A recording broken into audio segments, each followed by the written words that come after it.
Hi guys, so today what I wanted to discuss with you is the art of bidding a project and knowing when it's time to walk away.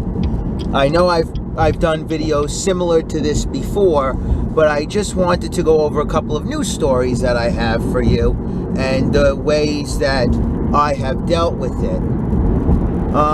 So when you get a phone call from a homeowner, contractor, builder, you don't necessarily have to take the job. Don't always feel that every job that you bid, you have to get. There are going to be some jobs where someone's going to undercut you. There are going to be jobs when you completely overbid it and you made a mistake. But sometimes it's better if you err on the side of caution than to be aggressive and hope for the best. Now, there are some contractors out there who will bid aggressively all the time. It'll burn them 50% of the time. It'll work out fine the other half. And maybe they'll make money. Maybe they'll go out of business. You have to be comfortable in your own bidding formula.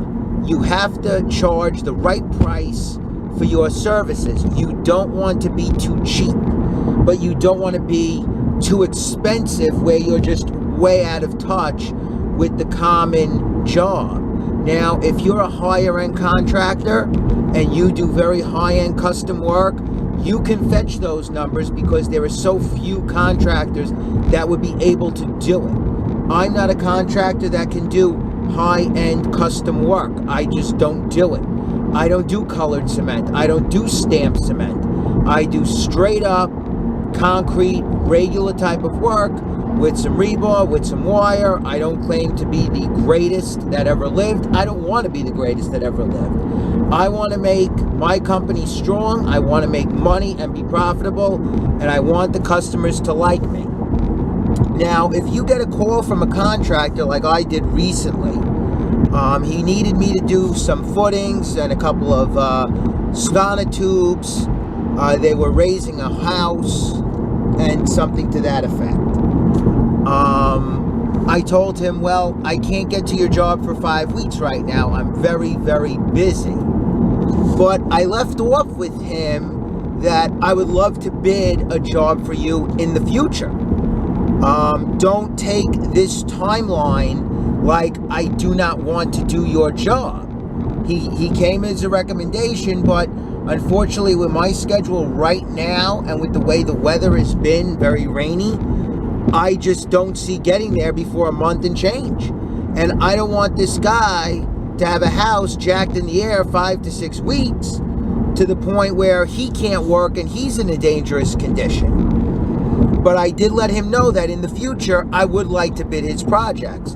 So unfortunately, that didn't pan out. But I did not want him to think that I just threw out a stupid timeline to get him off my back. Because he may call me in a time where maybe I have some time to fit in a job like this. And maybe I would like to do it. So that's how I got around that. You know, maybe it'll work, maybe it won't. There's no guaranteed formula whether this will work or not. Another point that I would like to make is I went to a customer's home. He wanted me to do some wall work, and the scope of the job was we had to take down a wall for him and the neighbor, so it was a double wall, and he had other work to do in the yard. So he wanted to throw down an old staircase and eliminate the door coming out the back. They were going to use the side. And he wanted to remove an old patio slab. They wanted to put a garden. And the yard had to be graded and left nice. So he essentially did not necessarily need me to bid all of this extra work because it was all machine work and loading a dumpster. But I took it upon myself, whether I'm right or wrong, I factored in all of this work into my bid because he had told me that, oh, well, me and my son, maybe we'll get a sledgehammer and we'll wheelbarrow it to a dumpster. I took it upon myself to do the entire project. And I wrote him up a very nice proposal. It was a page and a half.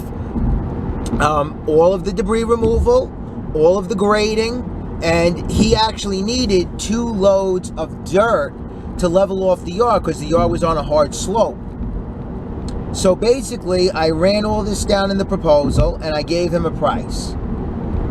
He called me back and he said my price was very high for the job. Well, I justified all of my numbers with him. And he said, well, I honestly did not read the proposal all the way through. I kind of just flipped to the second page and looked at the number because I had emailed it back to him. We did not meet up again. So after I explained everything, he said, oh, well, I still feel it's a little high. I said, well, I'm very sorry. I mean, I know the work that's entailed and all of the work that has to be done. And I explained to him all the rebar we were putting. We were putting 5/8 rebar. We weren't putting the 1/2 inch.